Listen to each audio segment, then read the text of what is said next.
The history of Mother's Day in the United States.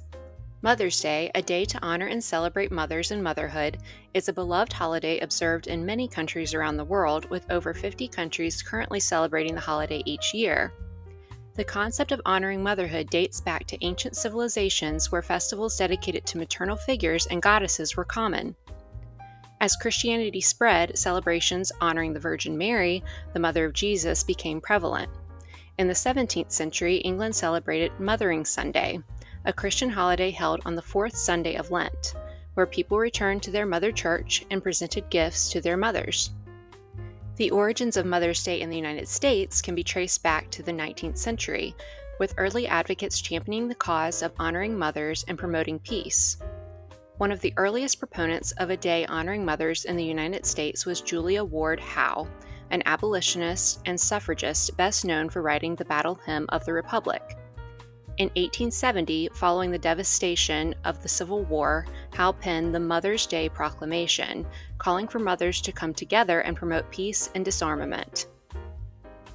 Howe's vision for Mother's Day was not focused on individual mothers, but rather on collective action by mothers to end war and promote peace. She organized annual Mother's Day gatherings and peace conferences, laying the foundation for future movements centered around mothers' activism. The modern incarnation of Mother's Day in the United States is largely credited to Ann Jarvis, who campaigned tirelessly for a day to honor mothers and their contributions to society. Ann Jarvis was deeply influenced by her own mother, Ann Jarvis, a social activist and community organizer who worked to improve public health and promote peace during the Civil War era. Ann Jarvis also organized Mother's Day work clubs in her hometown of Grafton, West Virginia. In these work clubs, mothers learned about hygiene and sanitation, such as the vital importance of boiling drinking water. The organizers provided medicine and supplies to sick families and, when necessary, quarantined entire households to prevent epidemics. Mrs. Jarvis herself lost 9 children, including 5 during the American Civil War, who most likely succumbed to disease. When Mrs. Jarvis died in 1905, she was surrounded by her 4 surviving children, including her daughter Anna.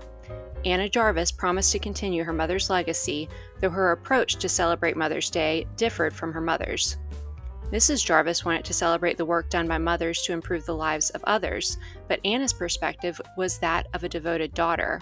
Her motto for Mother's Day was, quote, "For the best mother who ever lived, your mother." Anna envisioned the holiday as a homecoming, a day to honor your mother, the one woman who dedicated her life to you. Ann Jarvis embarked on a mission to establish a national day to honor mothers. Since her mother's favorite flowers were white carnations, she envisioned a day of heartfelt appreciation and advocated for the wearing of carnations, white ones for deceased mothers and red ones for living mothers, as a symbol of love and gratitude. In 1908, Congress rejected a proposal to make Mother's Day an official holiday, noting that if we had a Mother's Day, we'd also have to pass a law for a Mother-in-Law's Day. However, by 1911, Anna's efforts bore fruit and all states were observing Mother's Day.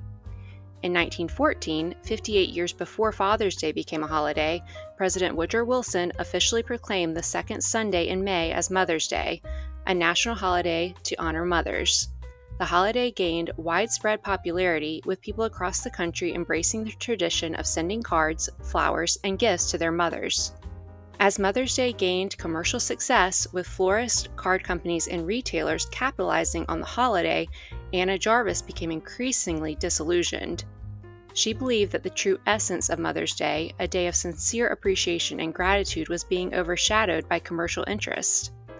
Jarvis didn't like greeting cards, calling them, quote, "a poor excuse for letters, preferred by, quote, lazy people," and she believed that candy was a meaningless gesture because somebody other than the mother usually eats it. In 1925, when an organization called the American War Mothers used Mother's Day as an occasion for fundraising and selling carnations, Jarvis crashed their convention in Philadelphia and was arrested for disturbing the peace. Jarvis spent her later years fighting against the commercialization of Mother's Day, even organizing protests and lobbying for the removal of the holiday from the national calendar. Her efforts, however, were largely unsuccessful, and Mother's Day continued to thrive as a commercialized holiday. Mother's Day in the United States has evolved from its humble beginnings as a day of maternal activism and peace advocacy to a widely celebrated holiday honoring mothers and motherhood. As Mother's Day approaches, I'm sending warm wishes to all mothers and to those wishing to become one. Thanks for joining me for this History of Mother's Day. Please subscribe and comment for more history videos, and I'll see you in the next one.